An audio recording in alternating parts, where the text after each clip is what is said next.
Hi everybody, my name is Melissa and this is How to Adult. Today's video will be how to create a budget.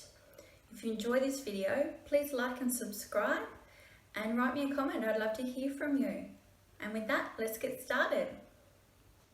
Now the first thing you need to do is find a space that you can work at with as few distractions as possible. Gather your bills and a pen and paper. Most of mine are electronic, so I have my iPad with me as well. Now I've got a list here of the more common expenses that people would have, and I'll quickly read that to you, but I'll also have it listed below in the description. So I have rent or mortgage, food, healthcare, phone and internet, house and land, insurance, contents, car, life and income insurance as well, your gas, electricity, council rates, water, emergency levy. I have a savings account for Xmas and birthday presents, plus petrol, car parking, any memberships such as your gym or if you go to a club. I have a child, so I have childcare fees, plus her expenses on top of that, and a savings account for her too. Any credit cards or any other debt that you may have, such as the student loan. If you enjoy to drink, I have a separate section for that, and if you smoke, also for cigarettes. Now, if you can avoid smoking or vaping altogether, I would strongly recommend that.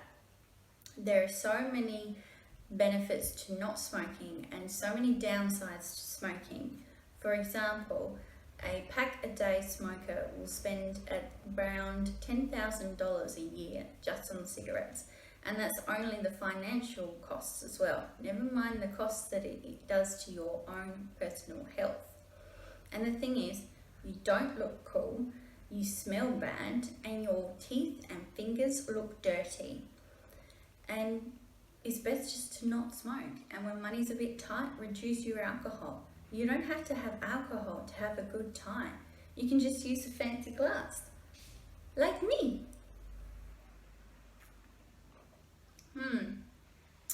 Has a distinct flavour of Coke.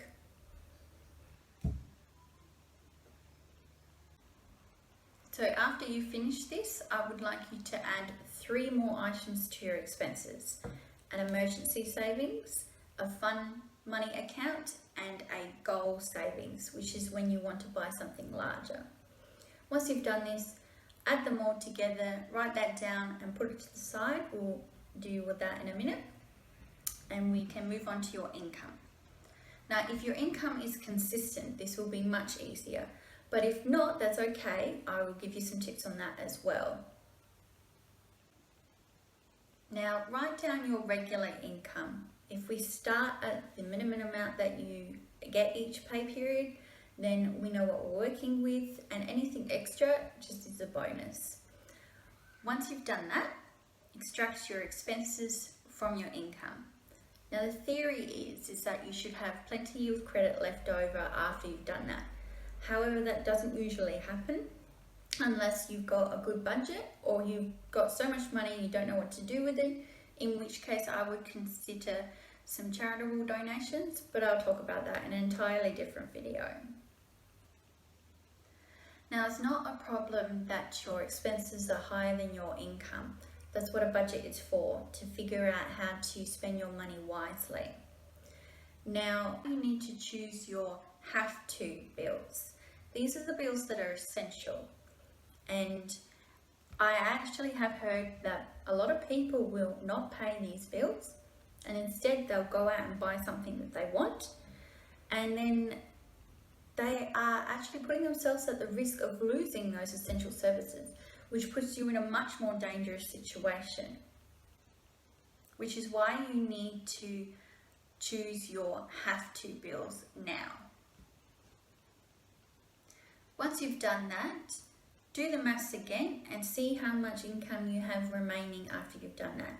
If you have none or don't have enough to carry over those expenses, then we have a different problem. But that's okay, I'm going to help you with that as well.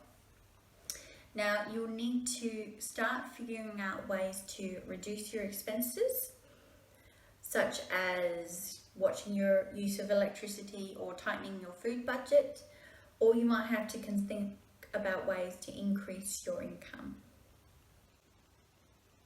Now, I will be making a video in the future of tips on how to save some money. If that's something you would like to see sooner than later, leave me a comment and I'll try and prioritize it for you. If you are still in credit after paying those have-to bills, you're now free to choose from your list of expenses what to add into your budget. I strongly suggest that you try and get rid of any debt that you may have first and then start an emergency savings account. Now, a good trick for an emergency savings is to have it in a different bank altogether. That way it's out of sight and out of mind. And another good trick for reducing your debt is to consolidate it all into one loan with a low interest rate. Or if you can't do that, try and get the one with the highest interest rate paid off first. If 2020 has taught us anything, it's that things can change quickly and unexpectedly, so it's nice to have that little nest egg. If you have a credit card, cut it up and get it closed as quickly as you can. I have one, but it's for interest-free purchases only. It's paid off now and I'm about to close it, but I would always make sure that I would pay more than the minimum required amount, because some of these cards are designed to make that go past the interest-free period, in which case you will be paying a huge amount of interest.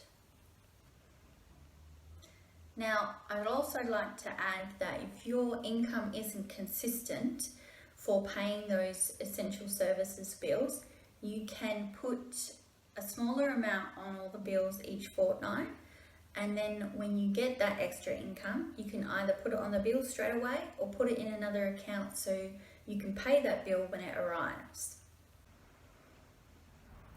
Now that we've finished creating your budget, I will show you how to create an electronic record and do some auto payments as well. I like to keep an electronic record of mine because things change and sometimes your income goes up or down, your expenses may change, or your priorities may change too. Now, I like to use Excel for my electronic record. There are some apps out there, but I haven't found one that I like, so I just stick to Excel, and it served me well for quite a few years. So this is my electronic copy of my budget. I have a list of expenses and how much they cost. Down the bottom here, I have the total of all the expenses, and in this particular cell, I will put in the formula that I use to add them all together. So it is equals sum, and then in brackets, I will do the column, so B, and the row number. So the top one is 4, all the way down to B20. Now, if you want to change this, you can just click in between the brackets, and the large square can be moved up and down. Press enter to get out of it.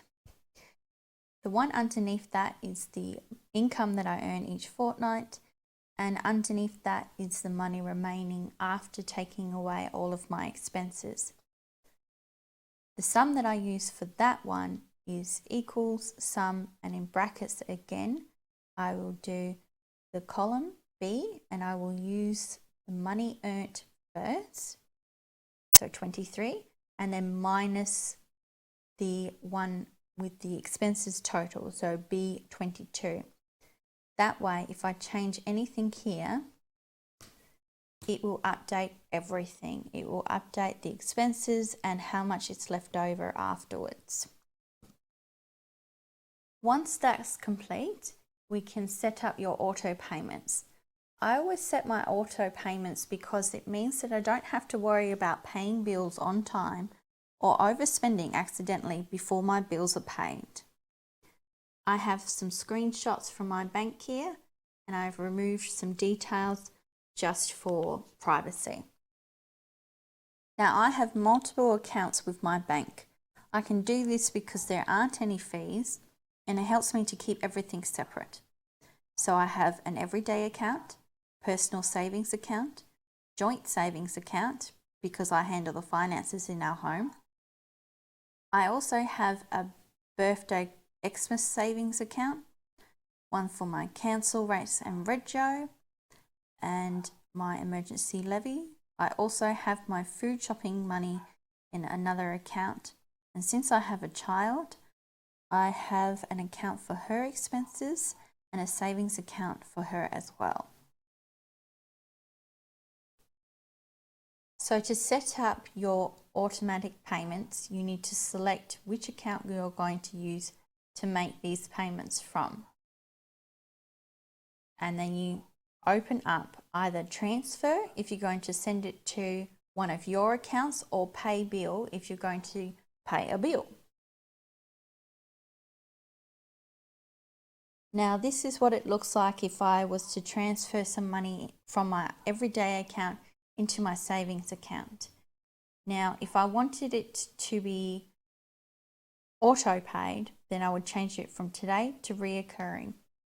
When you change it to reoccurring, you will see a little calendar and you can select the date that you want these transfers to happen. And then you can select if you want them to occur weekly, fortnightly, monthly, and then you can either choose the date that it ends or choose the number of times that it will do this process, or have until further notice, and it will keep going until you change it. Now to set up auto payments for your bills, go to new bill payment, select the account you want the money to come out of. If you've already made payments to these bills on your banking, you would select from your drop down list here or enter the biller code. Now these details will be on your bill. Usually near the bottom at the left hand side, you will see this Be Pay symbol. This is the symbol that gives you all your details you'll need, so your biller code and your account. Once you've entered in those details and you've got the bill that you wish to pay into, you can press periodic payment, and then you will be able to select how often it happens, whether it's weekly, fortnightly, etc., the first day until further notice, or a particular date, or for how many payments. Now every bank account is different, so check yours and see what options you have available to you. If you're a little bit confused or you're having any issues, just contact your bank. They're more than happy to help you. Okay, now that that's complete, we're going to do the hard part, sticking to your budget. Stay strong and be persistent. If you have any doubts at all, consider this. I have one loan, my mortgage, and I've arranged for extra payments on that mortgage, so it will be paid off in 14 years instead of 26, and it's saving us around $27,000, and that seems worth it to me. I mean, my mortgage will be paid off by my 50th birthday. Now, one more thing I will leave you with is a recommendation. Now, I'm not getting paid for this, and I'm honest, so I wouldn't recommend something that I didn't like as well. My recommendation is this book, Barefoot Investor. This man knows his stuff, he's very intelligent, and he tells it in a way that is lighthearted and fun and easy to understand.